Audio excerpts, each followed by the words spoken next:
It's episode 71 of the Odd Dad Out podcast, and this week I got both a good laugh and a painful lesson from listening to the most recent episode of She Podcasts.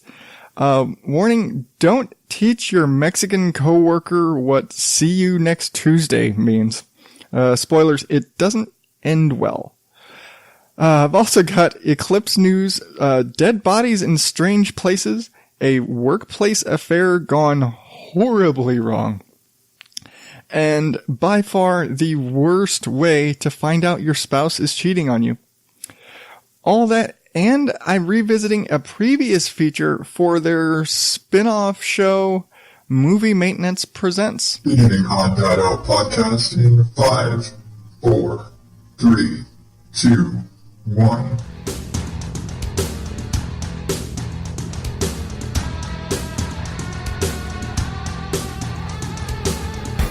Welcome to the Odd Dad Out podcast, where normal is not my specialty.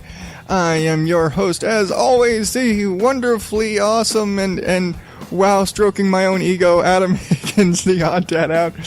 And this is a show where I share my weird little stories and whatnots and who's-its, and make fun of other weird whatnots and who's-its from the news. And because I'm such a giver, I end every show with a featured podcast that I think you should listen to, because sharing is caring, y'all. So, I've talked about She Podcast before, and it actually was not too long. Oh god, now that I think about it, actually was a few months ago. But that breaks aside and all that. But, I love this show and they're so hilarious. Well, this last week, their episode, much like this one, was titled "See You Next Tuesday." And I saw that and I was like, oh god, what are they talking? Don't tell me that's what it is. Well, for those of you who don't know, "See You Next Tuesday" is a nice polite way of acronym for what would be known as the C word. And it's the C word that I'm not going to say here. I'll just say that it's spelled like aunt with a C instead. Or as the character on Hello from the Magic Tavern, it's chunt without the H. And yeah, it was funny because they have a segment called the Weird and Wild Show of the Week. Very similar to what I do, but they kind of pick like weird stuff they've been turned on to since they work in podcasting, so they get exposure to lots more shows than I do. I gotta look for shit. But they came on this show, crap, I had to look it up. Let me see what it was called. It's called Very Bad Words, and they were discussing an episode called The C Word. And so, of course, Jessica was like, you mean like, see you next Tuesday? And Elsie had never heard that particular phrase before. And so they went on for, between Jessica and John and Elsie, and they probably went on for nearly 5-10 minutes about what this word means, and trying to get Elsie to understand what word they were alluding to. And it was just utter hilarity. Just the fact that going on and on and on and on, like, no, don't spell it. Like, spell it out. It was like, and she's like, okay, what's the C word? Spell it. And Elsie's like, C-W-O-R-D. I'm like, fuck, you can feel like Jessica wanting to reach out and just like, and shake her. Like, no, you must get it. But they get through, and it turns into like, Elsie absolutely hates that word, and I'm not going to use it. One of my older sisters is actually just like that. She was like, becomes enraged and nauseated and crazy. She absolutely despises that word. And it's funny because our oldest sister throws that shit around like water. And I I don't use that word unless, and very, very specific, it is a reference to, like, because in America, worst word in the English language, absolutely. And I dare anybody to argue the most vulgar word in American English. Well, when you're talking about Europeans and Australians, they throw that shit around. It's basically like the equivalent of asshole in America. It's thrown around. It can be a compliment. And some of the Sans Pants people, like Zoe from Sans Pants Radio, has straight up said that calling somebody that is like one of her highest compliments. Well, in America, it's liable to get you punched in the throat. Well, I was working with a new guy the night. I'm sitting here laughing my ass off as we're driving between job sites. And I'm working with a new guy, and I'm like, well, I'm listening to this show, and there's this whole thing, and I'm explaining the situation. I just play it to him. Well, this is a guy who did not grow up speaking English. He was born in America, he's one of those, he's like a first generation in America, so he grew up in a Spanish-speaking household, didn't learn English till he was in school, and unlike when English-speaking Americans learn another language, the first thing we go after is the profanity. When you learn English in school, they don't exactly do that. So it was really funny to me because he had never heard the word, let alone the acronym or the phrase, the workaround or any of that. Well, so I explained to him this word and he's like trying to understand what it is and why it's so bad and I don't get it and blah, blah, blah, blah, blah. Well, that goes into a whole long explanation. It's like, okay, well, here's the dictionary definition. Here's the Urban Dictionary definition. Here's like all these different, it was like, here's to understand, and it's like trying to explain profanity. And I've never had to do this before, and it was actually quite difficult. Trying to explain to somebody the meaning of a particular vulgar word trying to explain the meaning of a curse word and why it's bad and why it's worse than another word is really complicated. And trying to make somebody who culturally is not on the same page as you really throws things off. Because, I mean, there's some things, and I asked him, I was like, what's the absolute worst word, the absolute worst thing you could call a female in Spanish? And I'm like, to me, that doesn't sound that bad. I hear it thrown about. He says puta, but you hear people say it all the time. Well, you live and work around a lot of Hispanics. You hear people who say that shit all the time. It's thrown around like fucking crazy. You do not hear a lot of Americans use the C word. And when you do, it's like in hushed tones. You don't hear it. It's like, it's like, if you hear it, you're like, who the fuck said that? You're like, everything shuts down. It's fire in an airplane or bomb on an airplane. Everybody's ears perk up. It's like, wait, who the fuck said that shit? Ready to fight.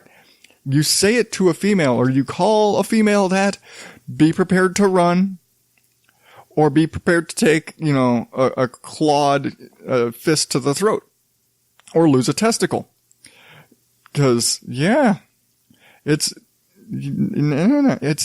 and I seriously, I cannot explain, I cannot put into words what makes it sound so bad other than the fact that it sounds so bad. And it's like demeaning in that sense of you're taking what is by dictionary definition a word that is basically just defining a body part.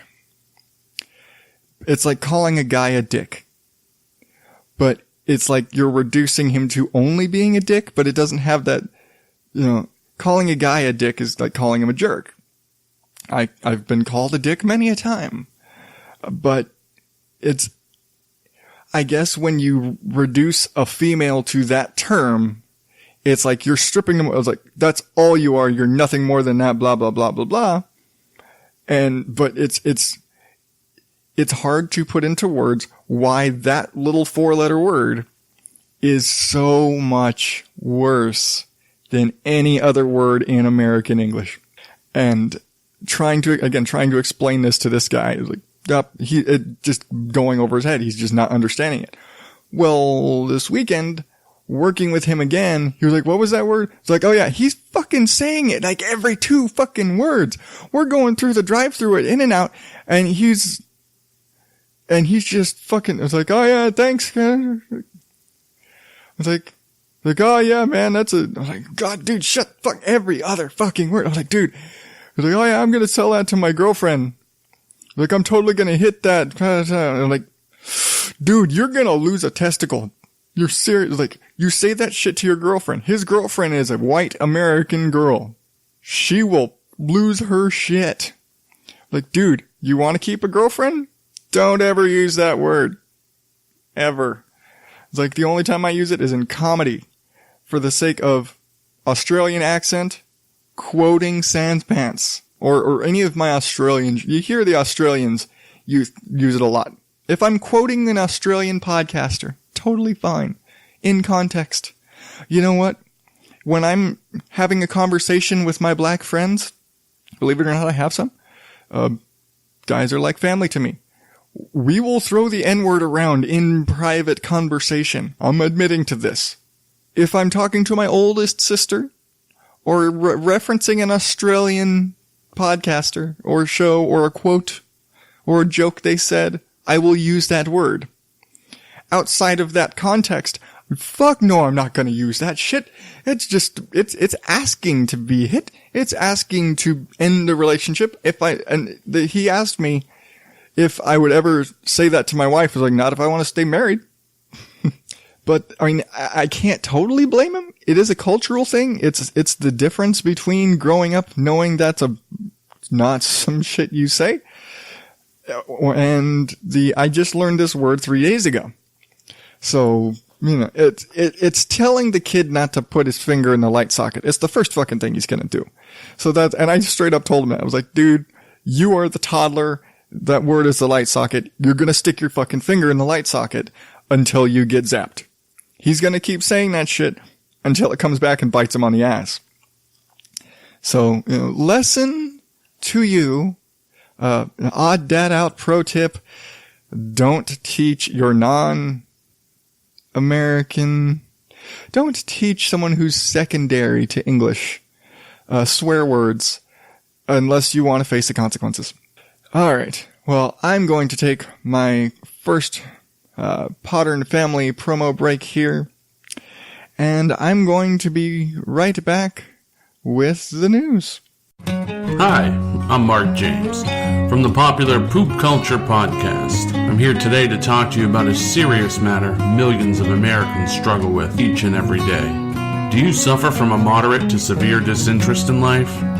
Have you or a loved one been diagnosed with social perplexia, a general knowledge deficiency? Then Poop Culture, with all the snatch 'em in, may be right for you. The Poop Culture Podcast gives you your minimum daily required allowance of popular culture, comedy, and general tomfoolery. Please operate heavy machinery while listening to Poop Culture. If you achieve an erection lasting more than 4 hours, then good for you. Side effects may include, but are not limited to, nausea, diarrhea, general sense of euphoria, hallucinations, side and stomach cramps, social gaping, anal leakage, and dry mouth. Listen to the Poop Culture Podcast and gain the confidence you need to relate to people once again. No need to ask your doctor because Poop Culture is right for you. Poop culture, yeah, it's a poop culture. Hi, my name's Jeremy. I've listened to podcasts for years. I've always had questions about my favorite shows or for my favorite hosts. I started a Facebook group called Podcasts We Listen To. It's a place where listeners can talk about their favorite shows and find new favorites. It's a place where podcasters can get tips on improving their shows, share their shows, and find new audiences. It's a place for all things and all genres of podcasts. That group has taught me that we all have questions about our favorite hosts. And now that group has become a show called Podcasts We Listen To. You can join me every Wednesday as I sit down with your favorite podcast hosts. You can get in questions for hosts by emailing them to podswelistento@gmail.com, or you can tweet me at podcastswlt. And of course, you can join the Facebook group as well. I'd love for you to subscribe on iTunes, Stitcher, or wherever you get your favorite shows. See you next Wednesday. Bullshit from the news. All right, so I'm changing up the news a little bit. I normally kind of go on and on and on about a lot of stories. I'm going to take kind of a tip from the Mike Jolett show, and I'm gonna go through them a bit quicker, cause it gives me more weird shit and less rambling, I guess. But coming up, first up, I can't avoid it because it's been all over the news this week. I've got an Eclipse story. A Christian radio host says the eclipse is a sign of the work of Satan. Sorry, I had to do it. Because the Bible describes the sun and moon as signs. This guy's claiming that the moon covering up the sun is like a sign that God is being covered up by the works of Satan or something. And that the light of God in America is being overshadowed and blah, blah, blah. But it's all symbolism. Like you're a radio host, not a theologian. Big words. I mean, it's a solar eclipse. It's not like the solar system isn't like this big circular rotating thing and there's like different objects that sometimes fall into different highly predictable alignments that may happen to block the sun for a portion of the day. I mean, it's nothing like that at all. All right. Speaking of idiot science, an idiot science tried to destroy Finding Nemo by applying science to a cartoon. So, French scientists released research showing how male clownfish, like marlin, change from male to female if their mate dies. So, in the case of Finding Nemo, if this were real, when Nemo's mom got eaten by the barracuda and all that happened at the very beginning of the movie, when that happened, Marlin would have basically gone through like Jurassic Park.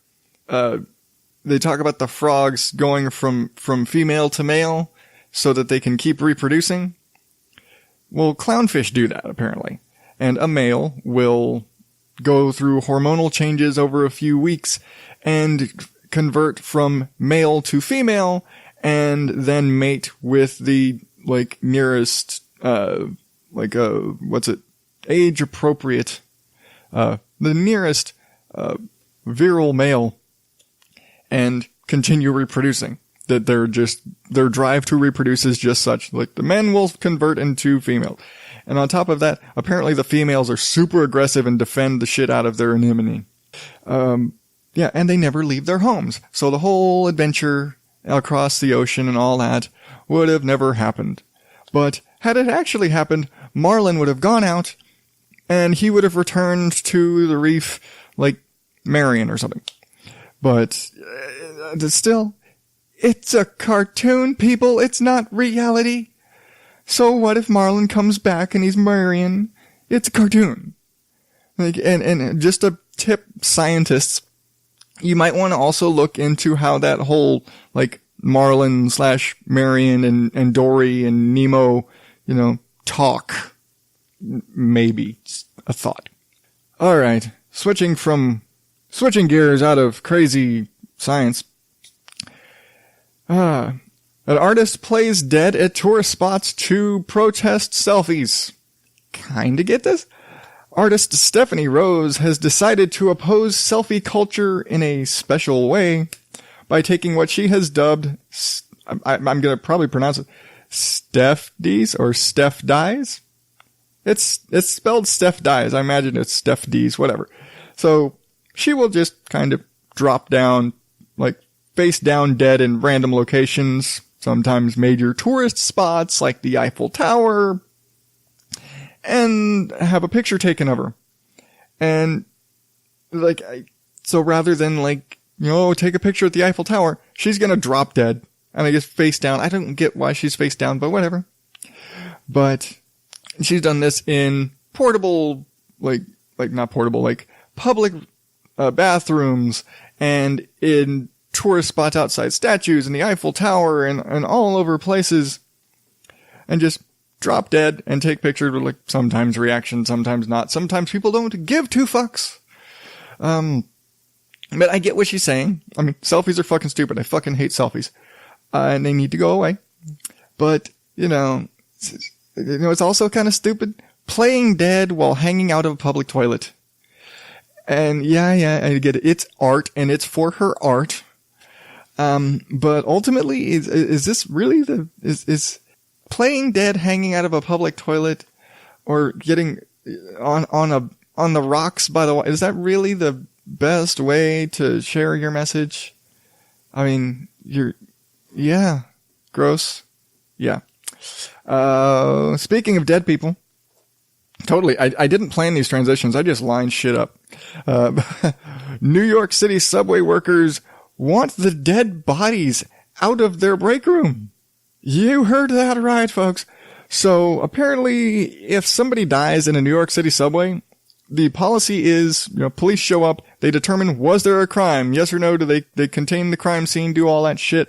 And then immediately it is, get the body out of here, get it put away, out of sight, get everything straightened up so the subway can get back to business, get the trains back on track, get the station moving through.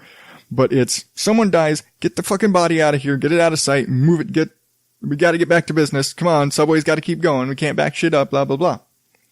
Well, apparently this means that they will take that body and just fucking throw it in whatever nearest room they can until the coroners arrive and them to take the body away.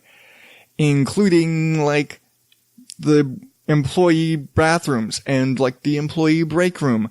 And somebody could just fucking walk into, a guard or whatever the fuck stops and go to the bathroom and there's a fucking dead body in the bathroom. Or I'm just gonna, I'm gonna go into the break room and it's my lunch break. I'm gonna go and guy shows up and hey, you don't mind us dropping this dead guy off right here, right? It's you can go on eating your lunch. He's only gonna be here a few hours. Really? That's apparently the situation. So the workers' union are asking for them to kind of fix that policy or do something else. I think they need to find a place. They need to designate a fucking place because that's fucked up. Oh, jeez. All right. Now, coming up, my runner-up for Jackass of the Week, and this was a tough one until I found the final one. My runner-up for the Jackass of the Week. Corrections officer fired and arrested after getting pregnant from inmate. Woo! Where's my applause? I need my applause. There we go. All right. Former corrections officer is 6 months pregnant and facing 10 years in prison on rape and corruption charges after having a year-long affair with an inmate. Yep. That happened. Now, okay. I've heard of those female guards. I mean, everybody's heard of female guards being raped. Straight up. It unfortunately happens. And I've heard stories about female guards falling in love with inmates. And there was that prison break a while back where that prison worker fell in love with one of these murderer guys and helped them escape, and now she's in prison and all this crazy shit. This is the first time I've heard of a female corrections officer having an affair with an inmate and being dumb enough to get knocked up by a prisoner. Are you not using protect? This is a dude in prison. You know what shit they do? Really, these people, they're fucking in jail for a reason. That being said, I'll at least at least you can be fairly sure that if he's regularly banging a guard, he's probably not banging his cellmate too. Alright. All that runner-upping aside, we have reached the climax of the news. The Jackass of the Week.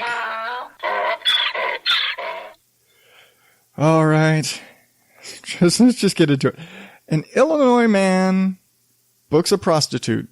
Too bad it was his wife. Yep. Like I said, worst way to find out that your spouse is cheating ever.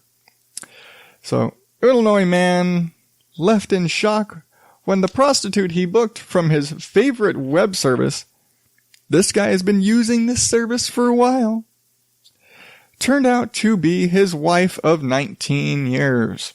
She was equally shocked to find out that all of the time he'd been spending out with the guys was actually out buying hookers. They're probably getting divorced, but really, okay, this guy is like basically, for all intents and purposes, he's been going out on his wife for years, according to the article, off buying prostitutes to the point where he's basically a regular on this service. He sees the new girl he hasn't seen before. He's like, yeah, send me her. Chick shows up at the door, and who is it? His wife, who's been off hoeing herself out.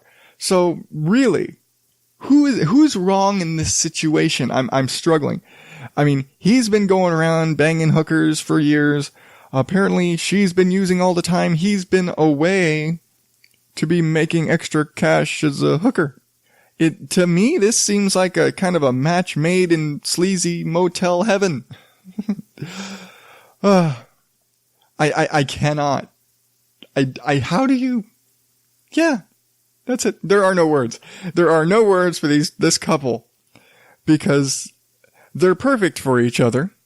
And hey, in his case, if she was good enough to sell it, why the fuck wasn't he at home? Really? This just sounds like they're both kind of shitty people. I'm just gonna say it. They're both kind of shitty people. Because he's off paying for it. When he's got it, he's married, he's got it at home. He's off paying for it. When his wife is off selling it.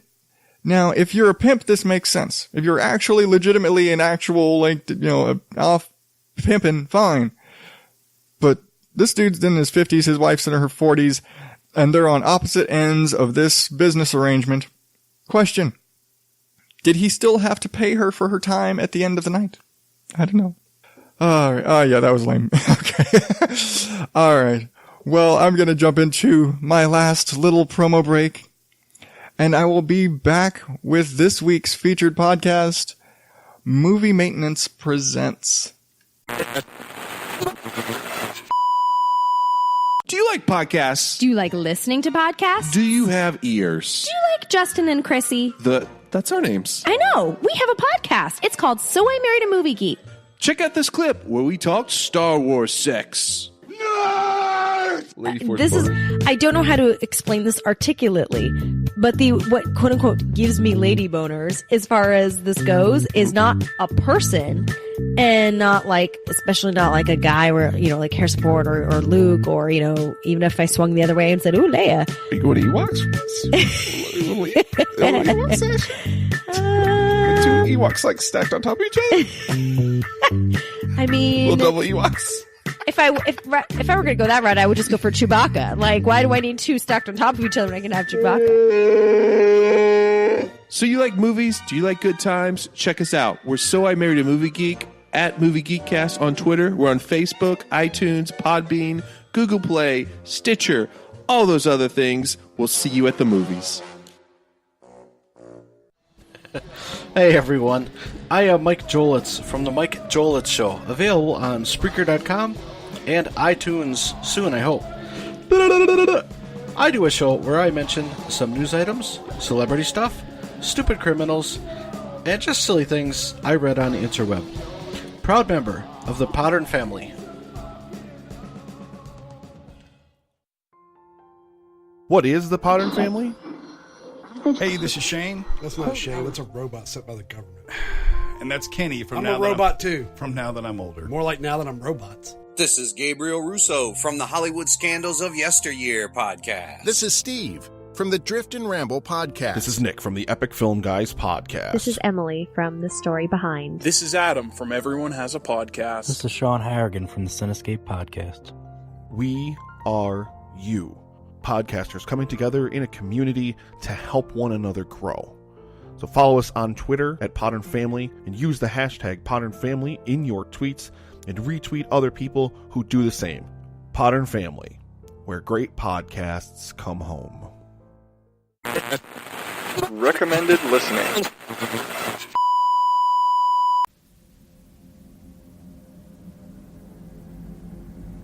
What can we do with a drunken sailor? What can we do with a drunken sailor? What can we do with a drunken sailor? Early in the morning. Movie Maintenance presents Where the Captain Goes by Sean Carney. Narrated by Gregory Kane. This week's featured podcast is taking us back to the world of Sanspants Radio. And I've talked about a bunch of Sanspants shows in the past, from Shut Up a Second to Plumbing the Death Star to their spin-off show, Movie Maintenance. Whereas Plumbing the Death Star kind of tackled rhetorical questions and things like that, and questions from from like pop culture and movie world and things like that. Movie Maintenance basically took those movie problems and things like this and fixed them. Or say, hey, there's a problem with the movie, and it fixed them. Well, Movie Maintenance Presents took some of those fixes and turned them into performances. And it kind of stemmed from the Dracula Last Voyage of the Demeter storyline, and when they did that episode and that maintenance, because it was written as a play, they performed it. Full stage show. I think they did 2 weeks I think it was 2 weeks in Sydney they did. I could be wrong.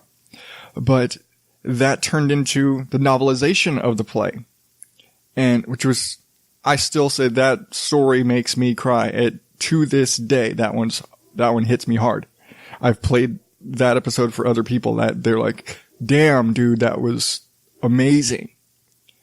And they took that and they're like, well, we can do this. We can up the stakes here. Let's do this with more of the stories. So they kind of spun it off into this other thing of Movie Maintenance Presents, which you get to listen, and you're listening to it obviously, but you're listening to the stage performance of The Last Voyage of the Demeter, or you're listening to them performing.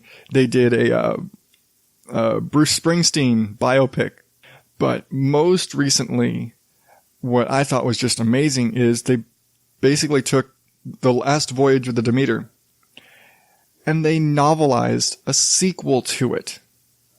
Whereas that story kind of left you in ambiguity to the captain and things. Like, wait, how did this end? Did this end? What's going on? Well, it basically gave you a follow-up to that. And I listened to this over this past weekend because I had to do some work out of town. I was like, hey, this is 3 hours long. It was basically an audiobook. When I first clicked on it, I see, okay, it's 3 hours long. Well, it's a play. It might be long. Fine. And then I start listening to it and realize, okay, this is just a novelization. Well, goddamn, much like, the first story, this one kicked me in the balls. This was just I applaud these guys and their writing ability because it just sucks you in, and I did not want to stop. I just had to keep listening and just getting to the end in that last chapter. And I knew it was coming. In a story that's involving Dracula, he's got to show up somewhere. And I'm not spoiling anything because, come on, this is a sequel to a Dracula story. He's going to show up. But the moment when he shows up, my heart sunk because I knew it was coming. You have to know it's coming. But I just remember that, and my dumbass, because it's just narrated. The whole story is just narrated. But I just remember listening to this, and like when I get to the point, and he's kind of changing his voice and things like this to fit the story. And I realize, yes, I'm focusing mostly on this one thing, but this is the most recent thing I've listened to. So give me a break. But I just remember feeling like a dumbass when I get to the end and he does the voice of Dracula. And then I realize, oh my God, I'm a fucking idiot. this whole thing has been narrated by the guy who voiced Dracula in the original performance. Like, I'm a dumbass. But, again, it just grabs you and you fucking, I was just sitting there, just pit in my stomach. But it's so cool listening to the way they write these stories and listening to them played out. It's so different than just hearing, the Sanspans group and hearing the movie maintenance crew kind of sitting in a circle and talking through it and like tweaking and adjusting the story and kind of burning each other and giving each other shit and joking around.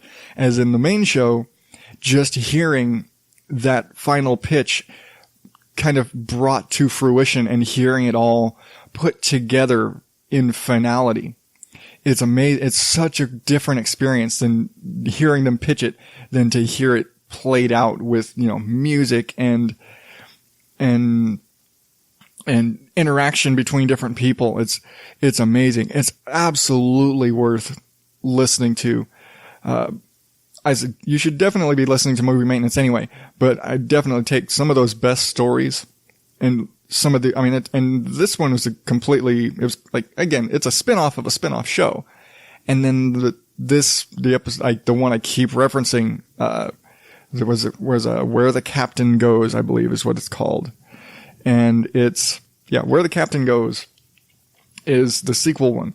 And it just, every little bit and piece of this story just grabs you. It's like, these guys are so amazing and such amazing writers, and they tell such great stories that you have to be you need to be listening to Movie Maintenance, and you need to be listening to Movie Maintenance Presents to get those amazing stories the way they want it told. And because there are not words to describe the amazing, like, why these people don't make movies is beyond me. Why they are not actually out there making shit tons of money, writing scripts, writing screenplays, selling movies, making movies, putting on these awesome plays, and making shit tons of money because they're amazing. And so hear that, Hollywood and whoever, give these people lots of fucking money to make these movies. And fuck off most of the ideas that most of your people are making because they suck. Listen to these guys at Movie Maintenance. And you can check out Movie Maintenance Presents and all the rest of the Sans Pants network of crazy awesome shows at sanspantsradio.com. But that's going to do it for me this week. Thank you so much for listening to all of my randomness. And remember, you can get all of the links to all of these stories, including pictures of these Stephanie Rose and her stuff. You can actually find her at stephdies.com, or check out the links in the show notes at oddadout.blogspot.com. Reach out to me on Facebook and Twitter, or, if you're really awesome, leave me a review on Apple Podcasts, or Stitcher, or Google Play, or on the Facebook page. For hell, I just want to hear what you think of the show. And share it with your friends, because, like I said at the beginning, sharing is caring. But, until next week, I'll just say it. I will see you next Tuesday.